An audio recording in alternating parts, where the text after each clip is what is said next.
ധർമ്മസ്ഥലയിൽ നിന്ന് ഞെട്ടിക്കുന്ന വിവരങ്ങളാണ് പുറത്തുവരുന്നത്. പരിശോധനയിൽ നിരവധി മനുഷ്യ അസ്ഥികൂടങ്ങൾ കണ്ടെത്തിയെന്നാണ് വിവരം. വനത്തിനകത്ത് മാർക്ക് ചെയ്യാത്ത ഇടത്തു നിന്നാണ് തലയോട്ടികൾ ഉൾപ്പെടെ നിരവധി മനുഷ്യ അസ്ഥികൂടങ്ങൾ ഇന്ന് കണ്ടെത്തിയതെന്നാണ് സൂചന. ധർമ്മസ്ഥലയിൽ 6-ാം പോയിന്റിൽ നിന്ന് ലഭിച്ച മനുഷ്യ അസ്ഥികൂടം 33 വയസ്സ് പ്രായമുള്ള ആളുടേതെന്നാണ് പ്രാഥമിക നിഗമനം. ലഭിച്ചത് പൂർണ്ണ മനുഷ്യ അസ്ഥികൂടമെന്നാണ് SIT നൽകുന്ന വിവരം. കേസിൽ ആരോപണ വിധേയനായ വ്യക്തിയുടെ എസ്റ്റേറ്റിലും പരിശോധന നടത്താൻ SIT ആലോചിക്കുന്നുണ്ട്. KV ബൈജു ചേരുന്നു വിശദാംശങ്ങളുമായി. ബൈജു, പുതിയ പോയിന്റുകൾ കൂടി സാക്ഷി പറയുന്നു, അതനുസരിച്ച് തിരച്ചിൽ നടത്തുന്നു. വലിയ രീതിയിലുള്ള ഒരു അന്വേഷണത്തിന്റെ തുടക്കം മാത്രമാണ് ഇപ്പോൾ കാണുന്നത് എന്ന് സൂചന നൽകുന്ന രീതിയിലേക്ക് കാര്യങ്ങൾ കൂടുതൽ പുറത്തേക്ക് വരുന്നു.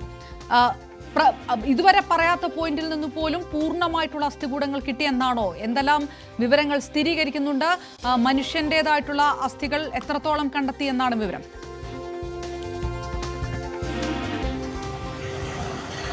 അപർണ, ഇന്ന് SIT നടത്തിയ നാടകീയ നീക്കങ്ങൾക്കൊടുവിലാണ് വളരെ സുപ്രധാനമായ ഞെട്ടിപ്പിക്കുന്ന വിവരങ്ങൾ പുറത്തു വന്നിരിക്കുന്നത്. അതായത് കൂടുതൽ തലയോട്ടികളും അതുപോലെ തന്നെ മൃതദേഹാവശിഷ്ടങ്ങളും അസ്ഥികൂടങ്ങളും ഉൾപ്പെടെ കിട്ടിയിരിക്കുന്നു എന്നതാണ് ഏറ്റവും പ്രധാനം. ഈ കേസിനെ സംബന്ധിച്ചിടത്തോളം ഇന്ന് വലിയ വഴിത്തിരിവുണ്ടായിരിക്കുന്നു. അതായത് 1 മുതൽ 13 വരെയാണ് മാർക്ക് ചെയ്തിട്ടുള്ളതെങ്കിൽ ഈ സ്ഥലങ്ങളിൽ ഒന്നല്ല പരിശോധന നടത്തിയത്. 11-ന് തൊട്ട് സമീപമുള്ള വനമേഖലയിൽ ഉൾവനത്തിലാണ്. അവിടെ 100 അടിയോളം ഉയരത്തിലുള്ള ഒരു സ്ഥലത്ത് കുഴിച്ച് പരിശോധിച്ചപ്പോൾ കൂടുതൽ അസ്ഥികൂടങ്ങളും തലയോട്ടികളും ലഭിച്ചിരിക്കുന്നു. നമുക്കിപ്പോൾ ഏറ്റവും പുതുതായി ലഭിക്കുന്ന വിവരം അനുസരിച്ച് 4-ലധികം മൃതദേഹാവശിഷ്ടങ്ങൾ ലഭിച്ചു എന്നാണ്. ഏതായാലും അതിൽ ഒരു സ്ഥിരീകരണം ഇനി വരാനുണ്ട്. ഇത് സംബന്ധിച്ച് SITയുടെ ഭാഗത്തു നിന്നും സ്ഥിരീകരണമൊന്നും ലഭിച്ചിട്ടില്ല. നമുക്ക് വളരെ വിശ്വസനീയമായ സോഴ്സിൽ നിന്നും ലഭിച്ച വിവരങ്ങൾ മാത്രമാണിത്. ഇവിടെ നിന്നും ഇത്തരത്തിൽ 4-ലധികം മൃതദേഹങ്ങൾ ലഭിച്ചിരിക്കുന്നു എന്നാണ് ഏറ്റവും പ്രധാനം. അത് ഈ കേസുമായി എത്രത്തോളം ബന്ധമുണ്ട്, ഇനി ശുചീകരണ തൊഴിലാളി ചൂണ്ടിക്കാട്ടിയ സ്ഥലമെന്നാണ് നമുക്ക് പ്രാഥമികമായി ലഭിക്കുന്ന വിവരം. അതല്ല SIT മറ്റേതെങ്കിലും തരത്തിൽ ലഭിച്ച വിവരത്തിന്റെ അടിസ്ഥാനത്തിൽ നടത്തിയ പരിശോധനയൊന്നൊക്കെ അറിയാനുണ്ട്. എന്തായാലും കൂടുതൽ തലയോട്ടികളും ഈ അസ്ഥികൂടങ്ങളും ഇപ്പോൾ ലഭിച്ചിരിക്കുന്നു. 6-ാമത്തെ പോയിന്റിൽ നിന്ന് ലഭിച്ച അസ്ഥികൂടം അതിപ്പോൾ ഒരു പൂർണ്ണ മനുഷ്യന്റെ അസ്ഥികൂടമാണെന്ന് ഫോറൻസിക് പ്രാഥമിക പരിശോധന വരുന്നു.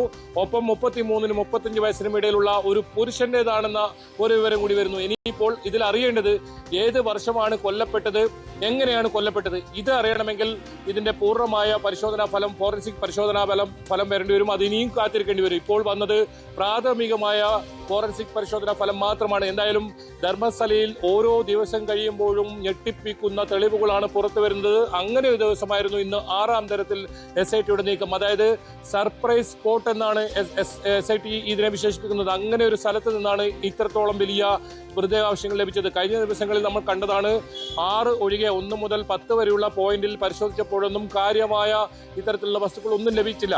പ്രധാനമായും ഇവിടെ നേത്രാവതി പുഴയുടെ അരികിൽ ഇത്തരത്തിൽ വലിയ തോതിലുള്ള പ്രളയം വന്ന് വെള്ളം കയറുന്ന സാഹചര്യവും മണ്ണ് കുമിഞ്ഞുകൂടുന്ന സാഹചര്യവും ഒക്കെ ഉണ്ടായിരുന്നു. അതുകൊണ്ട് തന്നെ ഈ പരിശോധനയിൽ ചെറിയ JCB ഉപയോഗിച്ചാണ് ഇവിടെ പരിശോധന നടത്തിയത്.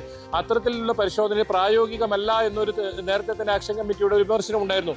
അത് ശരിവെക്കുന്ന രീതിയിൽ അവിടെ കാര്യമായ വസ്തുക്കളൊന്നും ലഭിച്ചില്ല. പക്ഷേ ഇപ്പോൾ അങ്ങനെയല്ല കാര്യം. കൃത്യമായി മൃതദേഹാവശിഷ്ടങ്ങൾ ലഭിച്ചിരിക്കുന്നു എന്ന വിവരമാണ് ഇപ്പോൾ പുറത്തു വരുന്നത്. എന്തായാലും ഗ്രൗണ്ട് പെനട്രേറ്റിംഗ് റഡാർ സംവിധാനം കൊണ്ടുവരാൻ ഇപ്പോൾ ആലോചനയിലുണ്ട്. അത്തരം സംവിധാനങ്ങൾ കൊണ്ടുവന്ന് വിപുലമായ പരിശോധന നടത്താനാണ് ഇപ്പോൾ തീരുമാനമുള്ളത്.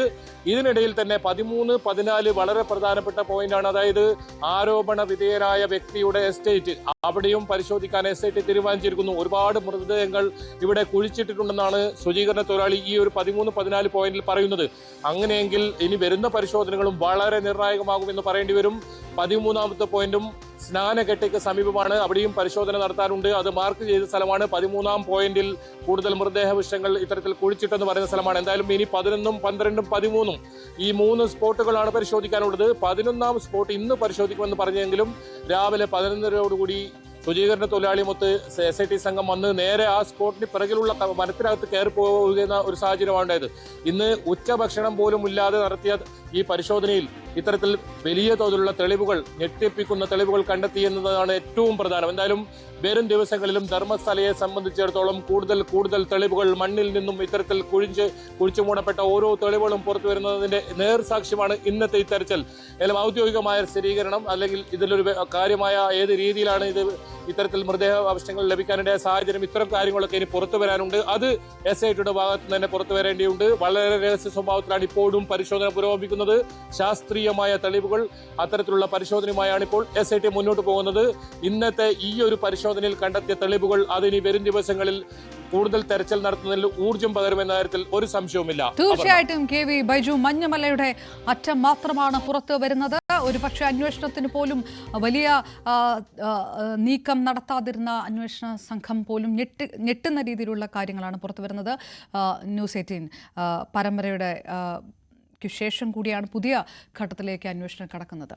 KV ബൈജു വിവരങ്ങൾ നൽകി.